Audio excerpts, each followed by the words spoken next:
Yo, what's up? And welcome to the Real DDP blog. Today it is March 3rd and it's Wednesday. And Wednesday means it's Wrestling Wednesdays. That's right. Lately I've shown you a couple clips. I've shown you some DDP tributes that certain kids have done for me and done on YouTube. And then I grabbed a couple clips out of different things that happened in my career. And the last one was Macho Man, and where I was whipping him with a cane. Actually, when I hit Virgil, started to send that piece out into the crowd. And as I was watching that, I was thinking, man, that was such a great feud. And I started thinking, that interview was pretty damn good. So I went back and watched that. And then I started thinking of all the different amazing interviews and, bits that we had and great action sequences that we had. So I decided to make this whole month. Now, if I'm going to do this, let me do this right. Where's class to there? Okay. I'm decided to make this whole month. It's March. Macho Man Madness Month. Ooh, can you feel it? Ooh, brother, dig it, yeah. So,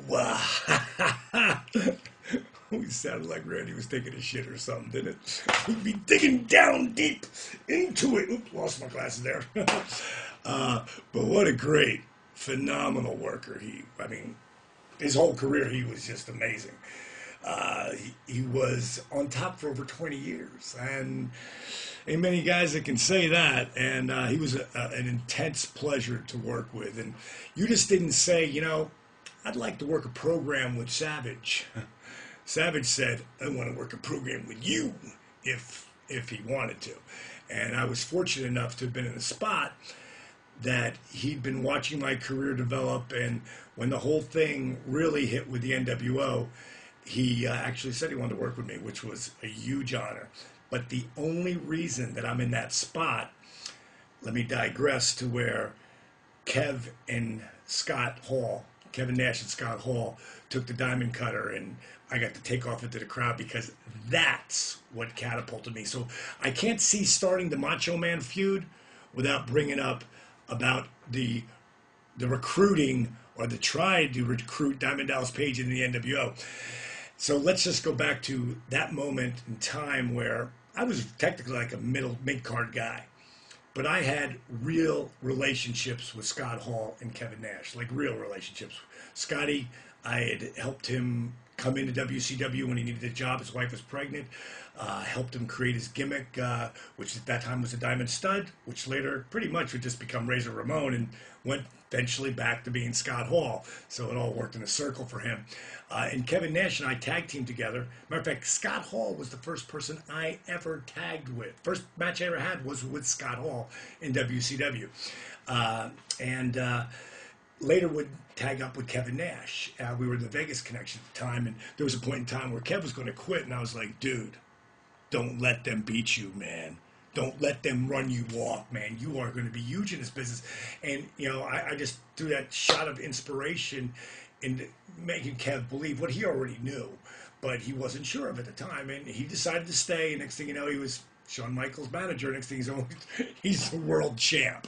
So, history would be proven right from then on that Kevin Nash was a monster top guy. So I had relationships with both of those guys, real strong ones. And so when they came into WCW, since I had the real relationship, I was really campaigning when they were going to go, who's the third guy? And Eric Bischoff and I were really tight at the time. And I was like, E, you got to let me be that third guy. I'm the natural choice. He goes, He goes, I don't know about that. He goes, and your name's not big enough. And he was right. I was letting my own ego get in the way, but really Hulk was the guy it had to be. And it was huge. So once it got to like the fourth guy or fifth guy, I came up with an idea of the NWO, Hall and Nash, coming to me because of our relationship and asking me to be in. But me being like, hey, you know what? Fuck you. You know what? I'm like number 5. And you're going to bring me in? It actually didn't happen till like I was like number 8 because it got drug on so much. But I basically said, you guys ask me, Kev. And then, I say no. And he's just being dally, That's your whole attitude because you guys are too cool for school anyway. And they were and still are. But eventually I'd put the shirt on and, we'd do the embrace and then I'd bang him and take off through the crowd. And I told Kev the idea. He's the first one I brought it to because you got to be political whenever you're trying to campaign an idea behind the scenes. And because you got to make sure the top guys who are above you, they want to do you the favor. And Kevin was like, I love it. Go tell Eric. And I was like, dude, I can't tell Eric. I got to run it by Scott first. He's like, Dally, Scott remembers what you did for him, man. He wants to help you. Just go tell Eric. It's cool. I go, no way, man. You're not taking a diamond cutter. You go over the top rope. He goes, no, I'll take the diamond cutter. I go, dude, Bischoff will never let you take the cutter. If you like Scott taking it, it'd be a miracle. And I said, let me go talk to Scott. So I went and talked to Scott, and he's like, dude, I love it. I said, so, do you want to tell Eric? He goes, I think we all should. So after the show was over, we all went to the bar, and the four of us sat there and talked about the idea. And Eric was like, cool, I'm down with it. Let's do it. I was blown away that this was actually going to happen. But the reality was, it wasn't going to happen just yet. Because the first time it was put on TV, that was the time Piper was coming in. I will never forget it in Charlotte, North Carolina. I'm so psyched. This is a big moment for me, man. This is what's going to, never thinking I'm going to work with Savage at that time or anything. I'm just thinking, I want to get to that Rick Rude spot where when Rick Rude came out, you didn't know whether he was going to win or lose. You didn't know if he was going to lose, but you didn't know if he was going to win either. So, that's all I ever wanted. That I never dreamed of being like the main event guy. I just wanted to be like when Rick was building his way up, not the Rick at the end who was, the man. I was just trying to get to that spot where when he worked with Jake, you didn't know what was going to happen when he walked out there. And what happened that night in Charlotte was they told me that Piper was coming in that night with the bagpipes, and your angle will get lost. And I was like, okay, no problem. We'll do it next week. Well, next week turned into next week, turned into next week, turned into like 10 weeks later.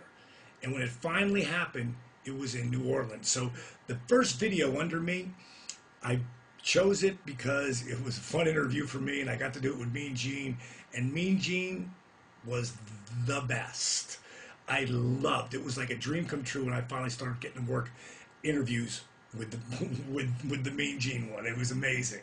So I put that there because he talks about the NWO recruiting me. The next video under that is in New Orleans in front of 33,000 people, and that's where it finally went down. And we did it at the Superdome.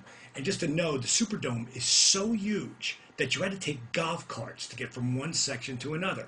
So on my way to my match on my golf cart, the guys who were driving me got their head cans on, and they're like, Diamond, instead of 12 minutes, you got 10 minutes. I'm like, okay. I get there, start stretching out. You got 8 minutes, Diamond. I'm like, okay. They're fucking me, but okay. I can do it, Nate. Then I get up to my spot, and they go, you got 6 minutes. I'm like, 6 minutes? Now I'm looking for Kevin and Scott. And I'm like, where the fuck are they? Because now I'm really getting pissed. Mark Starr goes out for the match. Terry Taylor is the guy who's at the gate right there, good buddy of mine. And he says, Diamond, 4 minutes. We're really running short on time. I go, 4 minutes? Now I'm like fucking psycho, right?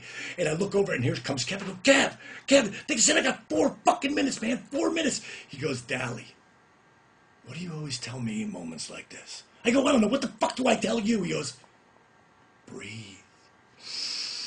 He goes, breathe. He goes, it's going to take us 4 minutes just to get to the ring, brother. Go out there. This is your moment, man. Own it. He goes, have fun. He goes, beat that guy out there. Boom. We'll see you out there. My music hit. I went. We did it. That's the second angle. And I pop up out of that, off of that cover, and their music hits. The crowd was so hot. And when we did the deal, man, it was just boom. The roof blew off. And I took off through the crowd, and behind the scenes there is, it's so big in the Superdome, I got lost up there. I had to find my way back down, and oh my God, it was such a great moment. And after that, the next footage you'll see under that is where they come out with the pipes like they're going to get retribution, and here comes Savage from behind, and we're off and running. So that's the ticket, brother. Yeah.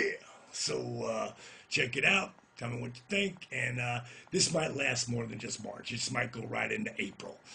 So that's all I got for you today. I'm running a little long anyway. I'm going to leave you with this last quote.